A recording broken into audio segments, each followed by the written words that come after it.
Hi there. Another day, another video review of a new smartphone in 2018. As usual this year, we are thankful to Lukasz for acting as cameraman, director, editor of our review videos for coolsmartphone.com. Today we're here to review the Doogee Mix 2, a 6-inch full HD plus display device from Doogee. Our first impressions on this device were very positive. Despite the hefty weight at over 200 grams, a bit of an angular design, it was very shiny, very goldeny. It also is a bit of a fingerprint magnet. But Doogee very thoughtfully installed a screen protector not only on the front of the device, but one on the back, which keeps the shiny glass back protected. I've removed it on this one just to see what it was really like underneath, but I've left it on the front of the device because it is actually quite useful in protecting it. So, what does around about £150 sterling or $200 get you with a Doogee Mix 2? Well, as I said, 6-inch, new 18:9 aspect ratio, full HD plus screen, which is lovely. Very vibrant colours, clear, easy to use, very responsive. It gets you a dual camera on the back, which is a 16 megapixel sensor coupled with a 12 megapixel depth sensor with dual LED flash. And you also get dual cameras on the front. You get two separate 8 megapixel sensors. One which has 88 degrees field of view, and the other one which has 130 degree field of view. So as far as cameras goes, on paper this looks really, really good. On the inside, the device is powered by a MediaTek Helio P25 chipset. That's a 16nm process chip with octa-core, 8 cores running the show. And it's coupled with 6 gigabytes of RAM, which is very good value for money. Built-in storage is 64 gigabytes, that's expandable via micro SD. This device has a hybrid SIM slot, SIM and memory card slot, so you can either use it for 2 SIM cards to have 2 numbers on your device at the same time, or with 1 SIM card and 1 memory card. The memory card can be, you can expand the memory with up to 256 gigabyte cards. In terms of speakers, it has a pretty loud speaker at the bottom of the device, but Doogee have been very courageous, very much like a fruity phone company. So by being courageous, they have removed the 3.5mm audio jack, and you only get USB Type-C at the bottom. That brings you into the modern life of either using Bluetooth all the time or having a dongle to adapt for headphone jacks. Luckily, Doogee includes a Type-C to 3.5mm adapter in the box.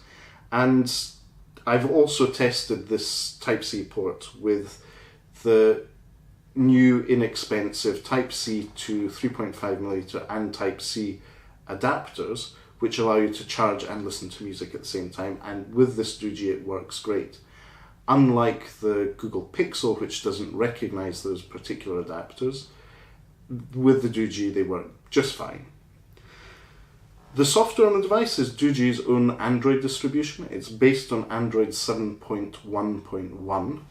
It has a relatively recent security patch, and that's currently, in the month of January 2018, dated as a security patch for 5th October 2017.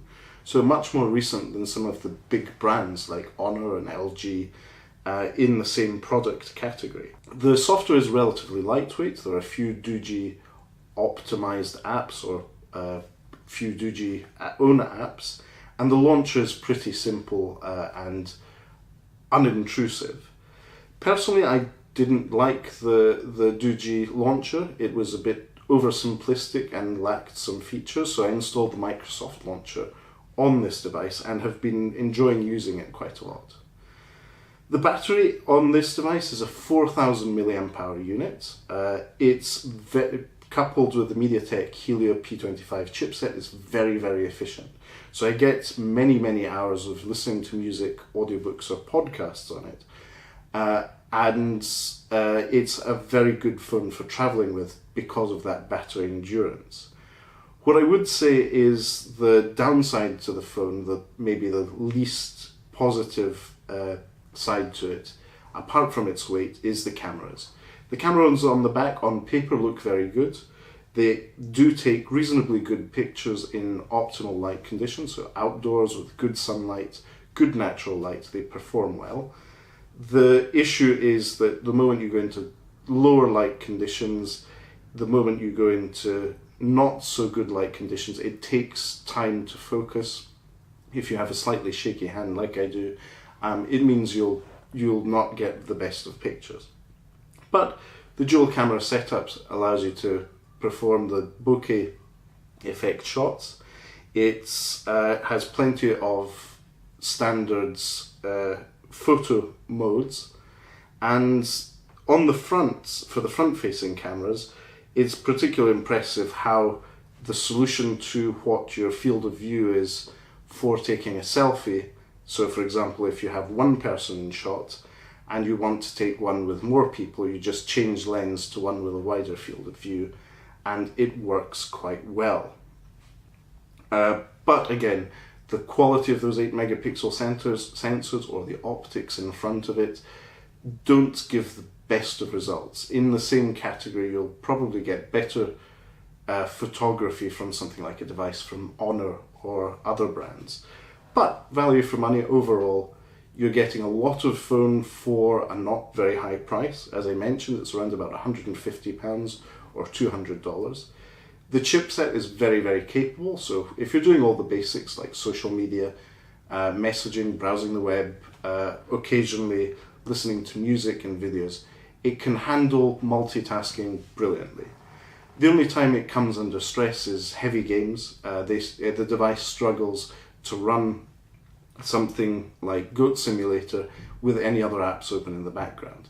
Whether I'm specifically seeing this because Facebook is a bit of a dumpster fire of an app when it comes to multitasking, or if it's because it's just not that good, I don't know. But I would say beware for multitasking, heavy gaming.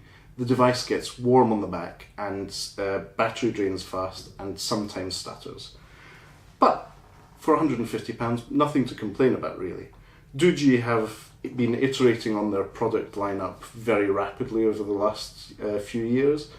This is the follow-up to the very popular Doogee Mix, which was released last summer, the summer of 2017. And they've iterated with a new form factor, completely new industrial design.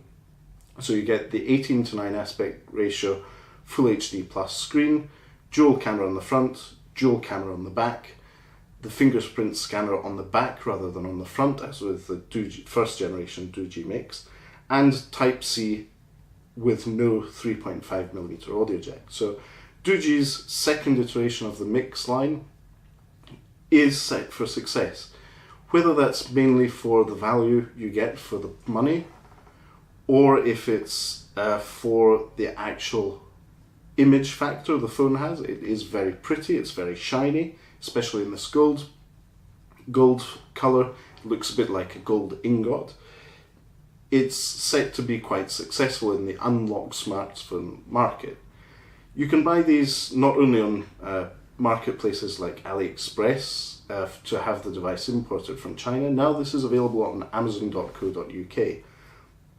So I'd say Doogee have a successful device on their hands. Very good value for money, but not the best performance in the mid-range category. I'd say the other thing is, as with the 3.5mm to Type-C adapter, Doogee also includes a case in the box, which is very, very handy. Unlike Huawei's Honor brand, this device isn't as popular in terms of sheer numbers of sales. Therefore, less device manufacturers and accessory manufacturers will be making accessories for the Doogee line of devices. Having a case in the box is very useful to protect it, especially at the beginning when your device is shiny and new. And this case also does away with the bump in the cameras. So the cameras are now slightly inset and more protected compared to the device without the case on it.